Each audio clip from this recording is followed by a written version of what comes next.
History remembers empires the way the ocean remembers ships. Not for how they were built, but for how they disappeared.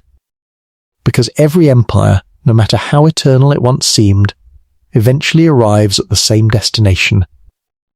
The statues crack, the banners fall, the armies thin out, and the cities that once believed themselves to be the center of the world become ruins visited by tourists, archaeologists, and ghosts.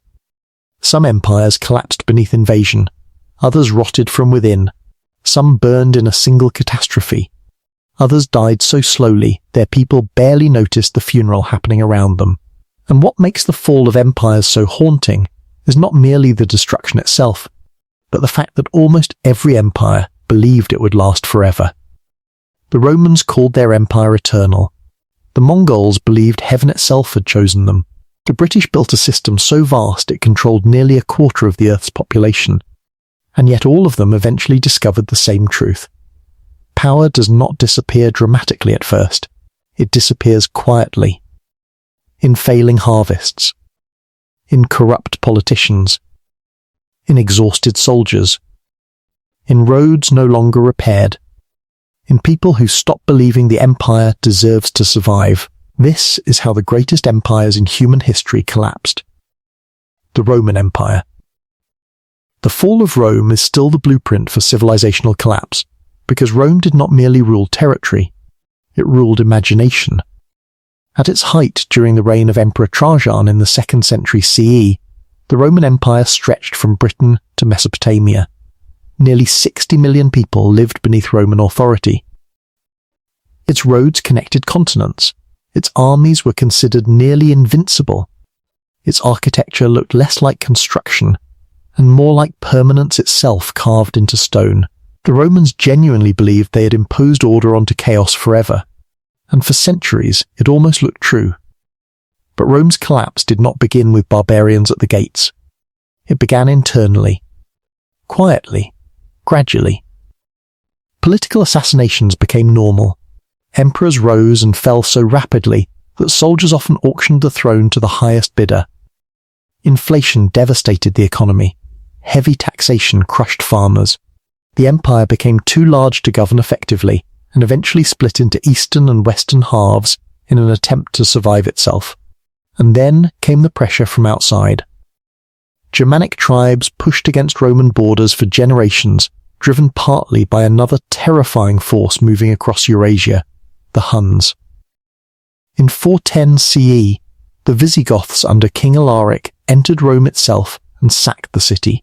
For the first time in nearly 800 years, the Eternal City had fallen to a foreign enemy. The psychological shock was enormous. Saint Jerome, hearing the news, wrote, "The city which had taken the whole world was itself taken," but the final collapse came decades later. In 476 CE, the Germanic leader Odoacer deposed Romulus Augustulus, the last emperor of the Western Roman Empire. The boy emperor was not even executed. He was simply removed from power and quietly exiled. That detail matters. One of the greatest empires in human history did not end with a final glorious battle. It ended with a tired child emperor being asked to step aside. Rome's western half disappeared. Its roads decayed. Its arenas emptied. Its monuments cracked slowly beneath centuries of rain and neglect.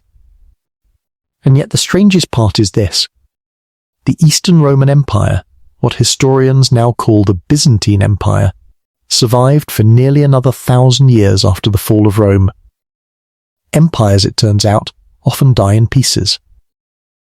The Mongol Empire. The Mongol Empire expanded faster than any contiguous empire in human history because it moved with the terrifying speed of catastrophe. When Temujin became Genghis Khan in 1206, the Mongol tribes transformed from fractured nomads into a machine of conquest that reshaped Eurasia itself. Cities vanished before them. Entire populations were exterminated. Rivers reportedly ran red with blood after sieges. From China to Eastern Europe, the Mongols became synonymous with apocalypse. And yet what made the empire unstoppable at first was also what made it fragile. It depended almost entirely on conquest. As long as expansion continued, wealth flowed inward. Armies remained loyal, fear remained effective. But after Genghis Khan's death, the empire became too vast for unity. His descendants fought each other constantly. The empire fractured into separate khanates, the Golden Horde, the Ilkhanate, the Chagatai Khanate, the Yuan dynasty in China. Each gradually developed its own interests, cultures and ambitions. And then the disasters began stacking together. The Black Death moved along Mongol trade routes in the 14th century, devastating populations across Eurasia. Trade weakened, rebellions increased. In China, resentment toward Mongol rule exploded into revolt. In 1368, the Ming dynasty overthrew the Yuan dynasty and drove the Mongols from Beijing. The empire that once terrified half the world slowly dissolved back into regional powers and fading memory. And perhaps the most haunting detail is this: the Mongols conquered more land in a few decades than Rome conquered in centuries, yet their empire collapsed far faster than Rome's did. Speed creates empires quickly, but speed rarely teaches them how to endure. The Ottoman Empire. For over 6 centuries, the Ottoman Empire stood between continents. Europe feared it, the Middle East depended on it, and Constantinople, renamed Istanbul after its conquest in 1453, became one of the greatest cities on earth. At its peak under Suleiman the Magnificent in the 16th century, the Ottoman Empire controlled vast territories across Southeast Europe, North Africa, and the Middle East. It was militarily feared, economically powerful, religiously influential. But empires built on military superiority face a particular danger. Eventually, someone else modernizes faster. By the 18th and 19th centuries, European powers industrialized rapidly, while the Ottoman system struggled to adapt. Corruption weakened administration, nationalist movements spread across the Balkans, territories slowly broke away.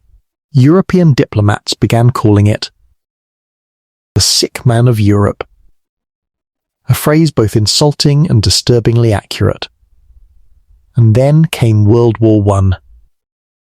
The Ottomans aligned with Germany and the Central Powers, gambling the empire's survival on victory. Instead, the war accelerated its destruction completely. Arab revolts erupted, British forces advanced, economies collapsed, millions died across multiple fronts. After the war, Allied powers partitioned Ottoman territory, and in 1922, the Ottoman Sultanate itself was abolished. The empire that had ruled for over 600 years ended not in triumph, but in exhaustion. Its final years feel less like an explosion and more like an old giant slowly collapsing beneath its own weight. The British Empire. The British Empire was so large that people once repeated a phrase that sounded almost mythological. The sun never sets on the British Empire. At its height in the early 20th century, Britain controlled nearly a quarter of the world's land and population. India, Egypt, Canada, Australia, large parts of Africa. Countless islands and trade routes.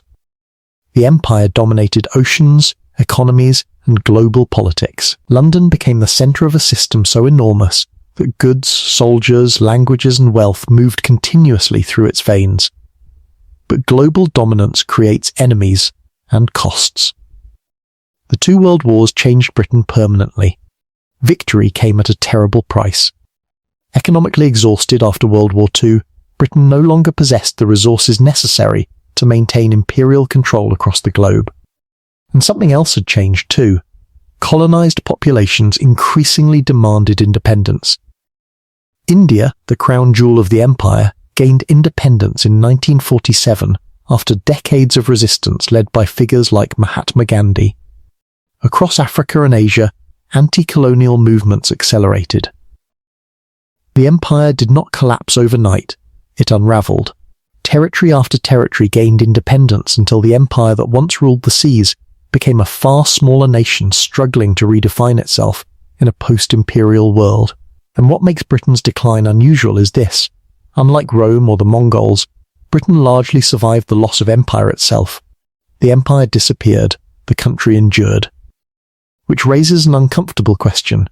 Was the empire ever permanent at all, or merely an extraordinarily successful phase of history mistaken for destiny? The Soviet Union. The Soviet Union collapsed so suddenly that millions of people woke up inside different countries almost overnight. Formed after the Russian Revolution of 1917 and officially established in 1922, the USSR became one of the two superpowers dominating the 20th century. It defeated Nazi Germany, sent the first human into space, built a nuclear arsenal capable of ending civilization itself. For decades, much of the world believed the Cold War would end only in nuclear fire.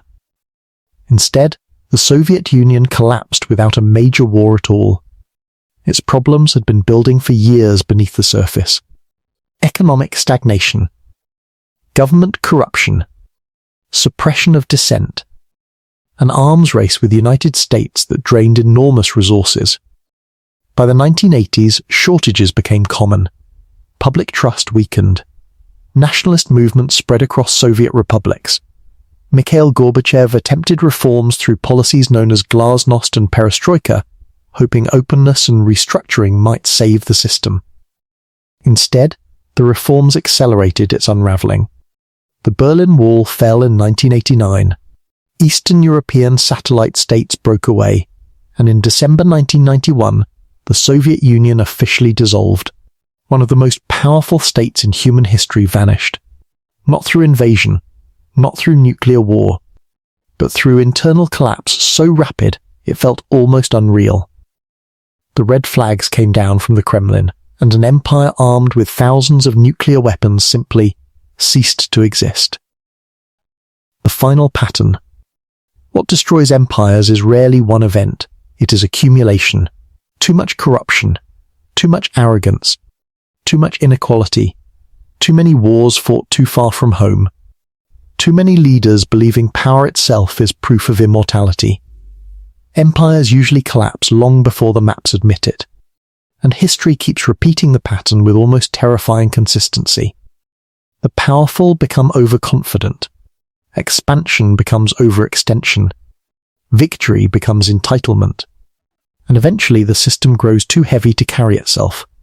That is why the ruins feel so unsettling, because every empire once looked permanent while it was still standing. The Romans thought Rome was eternal. The Ottomans believed their dynasty was chosen by history. The British believed the sun itself would never abandon them. The Soviet Union believed ideology and military power could hold reality together forever. All of them were wrong.